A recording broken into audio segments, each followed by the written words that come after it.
أعوذ بالله من الشيطان الرجيم بسم الله الرحمن الرحيم الحمد لله رب العالمين وصلى الله على محمد وآله الطيبين الطاهرين أما بعد فقد قال الإمام الرضا عليه السلام أن مهد الإسلام شهادة أن لا إله إلا الله۔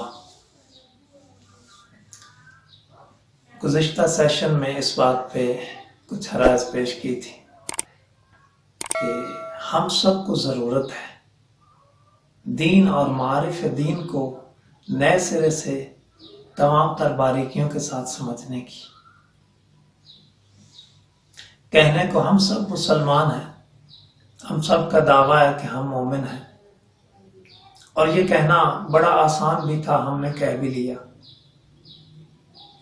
لیکن جب ہم اپنے آپ کی طرف دیکھتے ہیں تو ہمیں بڑی آسانی کے ساتھ یہ بات سمجھ آ جاتی ہے کہ ہم مسلمان ہیں صرف اس وجہ سے کہ ہم نے ایک اسلامی گھرانے میں جنم لیا، پیدا ہوئے۔ ہمارے پاس اپنے اسلام کی دلیل کے طور پر اور کچھ نہیں ہے سوائے اس کے۔ ہم اسلام کے بارے میں لہٰذا اتنا ہی جانتے ہیں، بچپن سے سنا کہ خدا ہے تو مان لیا ہے، بچپن میں سنا خدا وحدہ لا شریک ہے تو مان لیا کہ وحدہ لا شریک ہے۔ لیکن اس کے آگے کبھی سوچنے کی زحمت ہی گوارا نہیں کی کہ وہ جو وحدہ لا شریک ہے تو کس چیز میں وحدہ لا شریک ہے۔ بس اس میں یہ جو ہم نے کہہ دیا کہ کوئی اور خدا نہیں ہے اس کے سوا، اسی میں وحدہ لا شریک ہے۔ جب ہمارا علم، ہماری معلومات توحید کے بارے میں بس یہاں تک رہ جاتی ہیں، نہ تو ہم خود توحید کو صحیح معنوں میں سمجھ پاتے ہیں، نہ ہی اپنے آنے والی نسلوں کو سمجھا پاتے ہیں۔ یہ جو ہمارے کمسن ہیں ان کو ہم ہی نے تو سمجھانا ہے۔ جب ہم ہی کوتاہی کریں گے تو کیسے ہم ان کو دین سکھا سکتے ہیں، دین کی تعلیمات سکھا سکتے ہیں، دین کے بارے میں ان کے شعور کو بلند کر سکتے ہیں۔ ہمیشہ ایمان آزمائش کے ساتھ ہوتا ہے۔ ایمان کا دعویٰ بنا امتحان کے کوئی حیثیت نہیں رکھتا۔ لہذا خالق کریم ارشاد فرماتا ہے احسب الناس ان یترکوا ان یقولوا آمنا وهم لا یفتنون۔ کیا یہ سمجھ بیٹھے ہیں لوگ کہ صرف یہ کہہ دینے سے، یہ دعویٰ کر دینے سے کہ میں ایمان لایا، میں مومن ہو گیا، چھوڑ دیا جائے گا، کوئی آزمائش نہیں لی جائے گی، کوئی امتحان نہیں لیا جائے گا، نہیں آزمایا جائے گا؟ یہ کیسے ہو سکتا ہے کہ ایک دعویٰ بنا دلیل پیش کیے ثابت ہو جائے، سچ ثابت ہو جائے، سچ مان لیا جائے؟ اور خاص طور پہ تب جب پوری کی پوری زندگی ہماری اس دعوے کی نفی کر رہی ہو، ہماری سوچیں اس دعوے کی نفی کر رہی ہوں، ہماری باتیں اس دعوے کی نفی کر رہی ہوں، ہمارا قول اس دعوے کی نفی کر رہا ہو، ہمارا فعل اس دعوے کی نفی کر رہا ہو، ہمارا کردار، ہماری گفتار، ہماری رفتار، ہماری زندگی کا ہر لمحہ ہمارے اس دعوے کی نفی کر رہا ہو کہ ہم خدا پر ایمان رکھتے ہیں۔ جب کیفیت ایسی ہو تو ظاہر ہے یہ دعویٰ بڑا بوگس ہو جائے گا۔ لہذا خالق کریم نے ارشاد فرمایا وَلَنَبْلُوَنَّكُمْ بِشَيْءٍ مِّنَ الْخَوْفِ وَالْجُوعِ وَنَقْصٍ مِّنَ الْأَمْوَالِ وَالْأَنفُسِ وَالثَّمَرَاتِ وَبَشِّرِ الصَّابِرِينَ۔ تم نے دعویٰ کر لیا، کرنا تھا کر دیا، ہم ضرور آزمائیں گے تمہیں، ضرور آزمائیں گے تمہیں۔ تم سے پہلے بھی یہی سنت الہیہ رہی ہے، ہم آزماتے رہے ہیں۔ جس نے دعویٰ کیا اسے آزمایا، جس نے جتنے بڑے مرتبے کا دعویٰ کیا اسے اتنا آزمایا، جس کا ایمان ترقی کی جتنی منزلیں طے کرتا چلا گیا اتنی شدت کے ساتھ آزمایا گیا۔ تمہیں بھی آزمائیں گے۔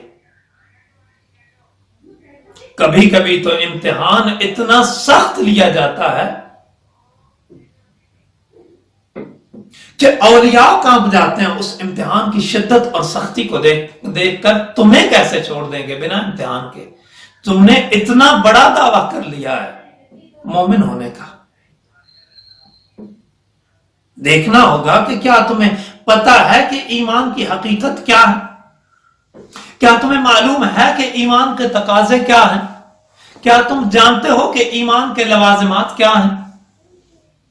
تم نے ایمان کے ان تقاضوں کو پورا کرنے کے لیے کتنی کوشش کی ہے، کتنی زحمت کی ہے؟ کہاں تک گئے ہو ایمان کے ان دعووں کو پورا کرنے کے لیے، اس دعوے کو ثابت کرنے کے لیے؟ کیا یہ ایمان اس حد تک ہے تمہارے دل کی تہ میں، تمہارے دل کی گہرائیوں میں، کہ تمہارے لیے دنیا میں ہر چیز پیچھے رہ جائے اس ایمان سے؟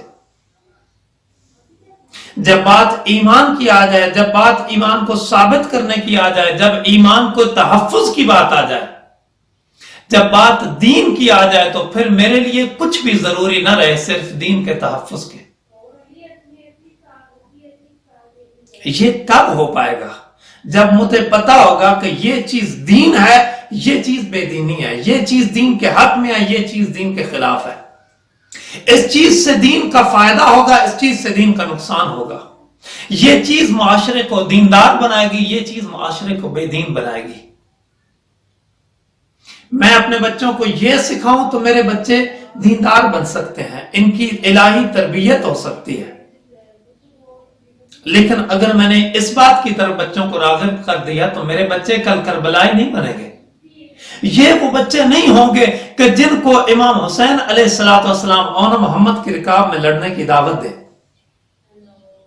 یہ سوچنا ہوگا۔ میں کیوں بار بار تاکید کر رہا ہوں عزیزان محترم اس بات پر؟ پچھلے سیشن میں بھی اس پہ بات کی تھی، آج پھر اس بات کو آگے بڑھا رہا ہوں، چونکہ میرا اب تک کا تجربہ اس بات کو بیان کرتا ہے، اس بات کی طرف اشارہ کرتا ہے کہ ہم بعض اوقات دین شناسی کی ان کلاسز میں آ بھی جاتے ہیں تو ہمارے اندر وہ جوش، وہ جذبہ، وہ ولولہ، وہ خواہش، وہ طلب، وہ جنون نہیں ہوتا جو ہونا چاہیے، جس جنون کے سائے میں ہم قرآن اور تعلیمات محمد و آل محمد کو سمجھنے کے لیے وقت بھی دے سکتے ہیں، محنت بھی کر سکتے ہیں، تکلیف اور زحمت بھی برداشت کر سکتے ہیں۔ جب یہ جنون ہمارے اندر ایجاد ہو جاتا ہے، پھر ہمیں نیٹ پر بیٹھ کر جب ویڈیو دیکھ رہے ہیں تو ہمیں ویڈیو کو آگے بڑھانے کی ضرورت نہیں پڑتی کہ اب بات یہ تو بڑی لمبی ہو رہی یار، 10 منٹ کی ویڈیو ہمیں گھنٹوں پہ محیط محسوس نہیں ہوتی۔ اصحاب محمد و آل محمد اسی طریقے سے تھے، جب تعلیمات محمد و آل محمد کا درس جاری و ساری ہوتا تھا اس طریقے سے بیٹھتے تھے جیسے سروں پہ پرندے بیٹھے ہوں، ذرا سی حرکت سے وہ پرندے گویا اڑ جائیں گے، ایسے کھو جاتے تھے درس دین آل محمد میں۔ کیا ہم ایسے ہیں کہ اپنے آپ سے بھی غافل ہو جائیں، اپنے آپ تک کو بھلا دیں اور کھو جائیں قرآن کے اندر؟ کیوں؟ جب تک ہم اپنے وجود کو فنا نہیں کرتے، نیا نکھرا ہوا دیندار وجود کہاں سے نصیب ہوگا؟ یہ ایک اصول ہے، یہ ایک اٹل حقیقت ہے۔ دانا اپنے آپ کو مٹائے گا تو سبزہ زار ہوگا، دانا کہے گا کہ میرا وجود تمام تر خصوصیات کے ساتھ باقی رہ جائے، میں اپنے وجود پر کسی طرح کا سمجھوتا نہ کروں، اپنی خواہشات قربان نہ کروں، اپنی پسند اور ناپسند کو قربان نہ کروں، اپنی زندگی کی ترجیحات کو قربان نہ کروں، اپنی زندگی کے رجحانات کو قربان نہ کروں۔ اس کے باوجود قیامت کے دن جب میرا نامہ عمل کھولا جائے تو دینداروں کی صفوں میں میرا نام ہو، میرا نام ان لوگوں کی صفوں میں ہو جس نے اپنے بچوں کی صحیح الہی اور دینی تربیت کی ہے، میرے بچے ان بچوں میں شمار ہوں جو آل محمد کی سیرت کو سمجھنے والے تھے، میرے بچے ان بچوں میں شمار ہوں جو آل محمد کی سیرت کے مطابق زندگی گزارنے والے تھے۔ عزیزان محترم، اس کے لیے ہمیں اس جنون کی ضرورت ہے۔ دعا کرتے ہیں پاک پروردگار ہمیں اس شدت طلب کی نعمت سے نواز دے کہ جس کے ساتھ ہم اس راہ میں آگے بڑھ سکتے ہیں، ورنہ ہم صرف دعوے لے کر آگے بڑھیں گے، ان دعووں میں کوئی حقیقت نہیں ہوگی، اور جب قیامت کے دن انہی دعووں کے ثبوت مانگے جائیں گے، ہماری زبان پر جو لفظ ہیں جب ہماری زبان انہیں جھٹلا رہی ہوگی، ہم نے جن چیزوں کے دل میں ہونے کا اعلان کیا تھا، جب دل ہی ان چیزوں کی نفی کر رہا ہوگا تو پھر ہم کہیں گے یا لیتنا نرد فنکون من المؤمنین، یا لیتنا لنا کرتن، کاش پلٹا دیا جاتا تو ہم اب صرف دعویٰ کر کے نہیں آتے، اب ہم مومن بن کے آئیں گے۔ لیکن جواب الیوم یوم الحساب ولیس بیوم العمل، آج کا دن حساب کا دن، عمل کا دن تو پیچھے چھوٹ گیا۔